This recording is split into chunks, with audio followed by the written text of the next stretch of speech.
हरे कृष्ण। श्रीमद् भगवद गीता यथारूप अध्याय 1 श्लोक संख्या 19-20।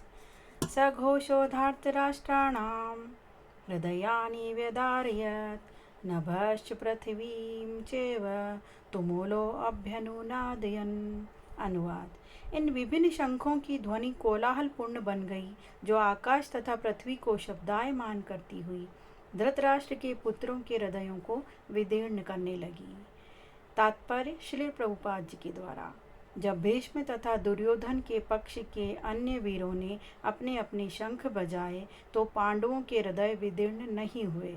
ऐसी घटनाओं का वर्णन नहीं मिलता, किंतु इस विशिष्ट श्लोक में कहा गया है कि पांडव पक्ष के शंखनाद से धृतराष्ट्र के पुत्रों के हृदय विदीर्ण हो गए। इसका कारण स्वयं पांडव और भगवान कृष्ण में उनका विश्वास है। परमेश्वर की शरण ग्रहण करने वाले को किसी प्रकार का भय नहीं रह जाता, चाहे वह कितनी ही विपत्ति में क्यों न हो। श्लोक संख्या 20।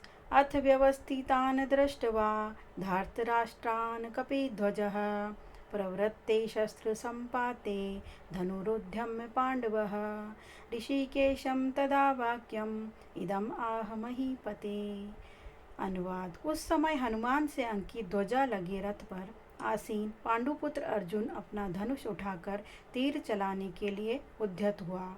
हे राजन, धृतराष्ट्र के पुत्रों को व्यूह में खड़ा देखकर अर्जुन ने श्री कृष्ण से ये वचन कहे। तात्पर्य श्रील प्रभुपाद जी के द्वारा। युद्ध प्रारंभ होने ही वाला था। उपर्युक्त कथन से ज्ञात होता है कि पांडवों की सेना की अप्रत्याशित व्यवस्था से धृतराष्ट्र के पुत्र बहुत कुछ निरुत्साहित थे, क्योंकि युद्ध भूमि में पांडवों का निर्देशन भगवान कृष्ण के आदेशानुसार हो रहा था। अर्जुन की ध्वजा पर हनुमान का चिन्ह भी विजय का सूचक है, क्योंकि हनुमान ने राम तथा रावण युद्ध में राम की सहायता की थी, जिससे राम विजयी हुए थे।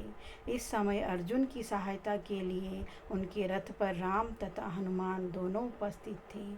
भगवान कृष्ण साक्षात राम हैं, और जहाँ भी राम रहते हैं वहाँ उनका नित्य सेवक हनुमान होता है तथा उनकी नित्य संगिनी वैभव की देवी सीता उपस्थित रहती हैं। अतः अर्जुन के लिए किसी भी शत्रु से भय का कोई कारण नहीं था। इससे भी अधिक इंद्रियों के स्वामी भगवान कृष्ण निर्देश देने के लिए साक्षात उपस्थित थे।